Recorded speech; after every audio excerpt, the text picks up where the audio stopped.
In 1972, paranormal investigator Don Worley interviewed a Vietnam vet about something he had encountered one summer night near Da Nang in 1969. This is the transcript of that interview. The account I am recording here must certainly seem a wild one. However, I have the good fortune to have known the witness, Private First Class Earl Morrison, all his life. He is in fact my step-nephew. Aged 21 at the time of the incident, he was truck driver, 11th Motors Alpha Company, 1st Division Marine Corps. He has no interest in the unusual, no knowledge of the paranormal, and he had never before in his life heard of anything such as he experienced.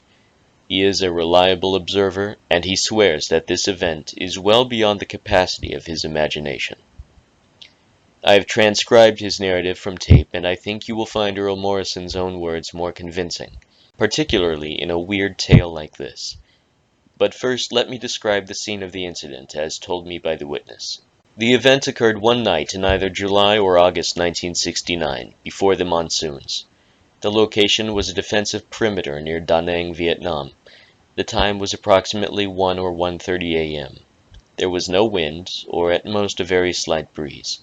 The temperature was guessed to have been in the upper 70s, and the humidity was high. There were no limiting factors to visibility except darkness, but the witness recollects there was a half-moon high in the sky. He remembers these details about the time and the weather that night because it was the only time he was on guard duty in 11th Motors, and also in view of what happened that night he is not likely to forget the details. There was one outpost and a line of defense consisting of bunkers and concertina, i.e. barbed wire coiled in big circles and loops. The witness and two other men on guard duty were sitting on top of a bunker watching a certain sector outside the perimeter. The bunker was raised about 6 feet from the terrain for good viewing of the area around, which consisted of swamps with low grass and no trees. The men were talking among themselves, looking out every once in a while in a westerly direction in case they should see anything moving out there. They had lights, but they shone only on the ground, giving a visibility of about 20 feet from the bunker. The lights were to detect anyone trying to cut the barbed wire to crawl under it. Before recording the witness's story, I impressed upon him to tell me nothing more and nothing less about the incident than he had seen. I asked him to think carefully and be accurate, and to tell me only what he was certain of and not to make guesses. If he was not sure, I asked him to say so. He swore on his honor to do this. The following transcript from the tape is edited where it is necessary to delete unnecessary repetition. The first person recorded in this interview will be Earl Morrison. So we just talked and looked out there every once in a while. All of a sudden, I don't know why, we all three looked out there in the sky and we saw this figure coming towards us. It had a kind of glow and we couldn't make out what it was at first. It started coming towards us real slowly.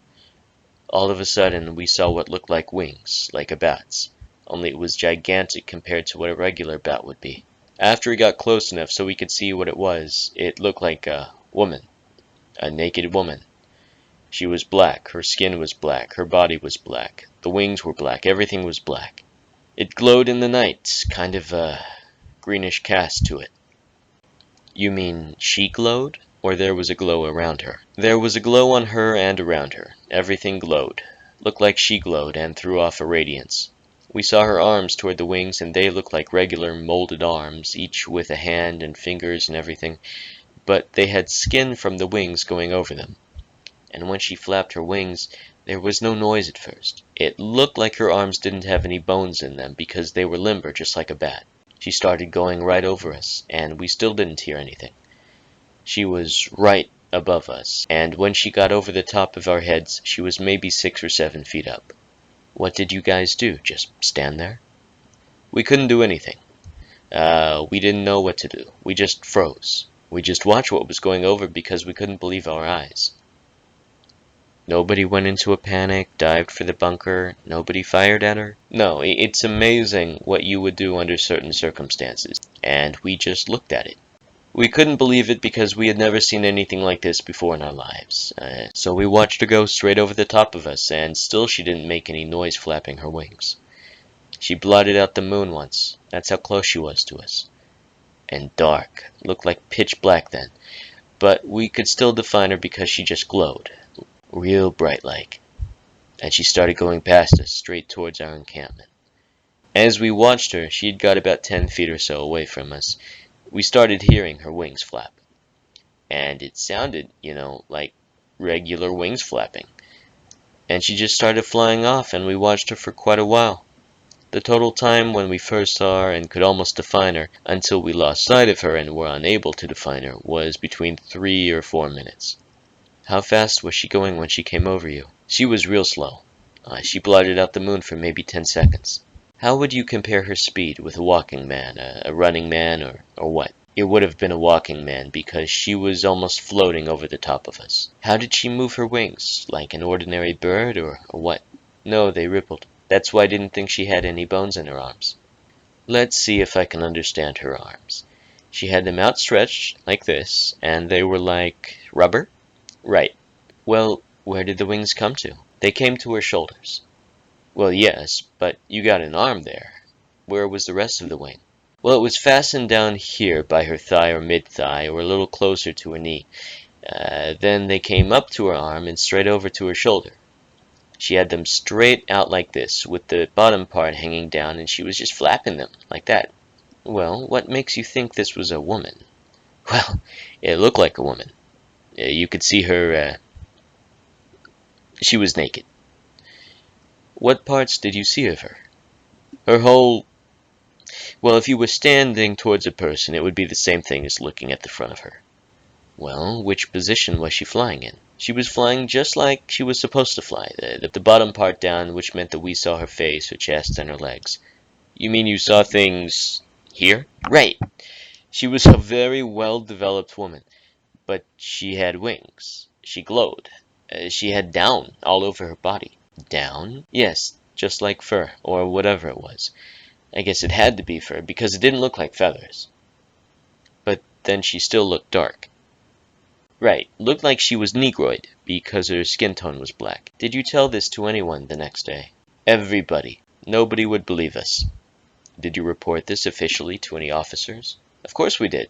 To our lieutenant and junior executives, and they just kind of looked at us and then walked off. Like we had been on dope or something.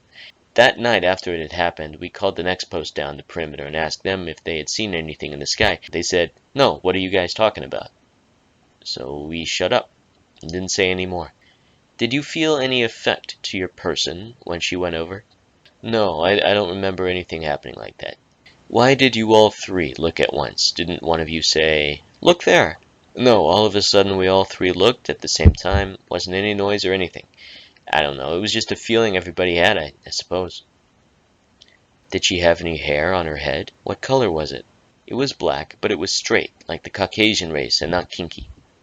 Did she especially seem to want to come to you guys? No, she was looking down at us when she was flying over, but then she put her head back like she was looking to where she was going, like she had some place she was going.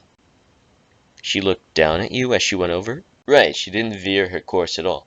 She didn't look like somebody was flying a kite over us or anything. She looked like a person with wings. Did she move her feet? No, everything was still except her head and of course her arms. The skin of her wings looked like it was molded onto her hands. Looked like the way she was born, or something, I guess. I don't think she was ever born. I don't believe she was either. Maybe created or something. I don't know what. What did the other two men with you say about this? They saw the same thing. Maybe one had seen some detail and the other had not, but we were nearly in agreement. We more or less saw exactly the same thing. Was she solid, transparent, vaporous, or what? Oh, she was solid. Was the edge of her self-luminous, reflecting, or a dull finish? It was just bright. Looked like it came from her body. Was the edge of her fuzzy, blurred, ragged, or sharply outlined? It was sharply outlined.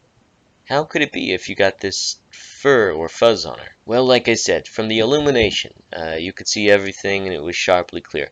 Her edges were smooth. Did you smell anything? No, nothing. Why didn't you hear her when she was right overhead? I don't know. She wasn't flying fast enough to go past her own noise.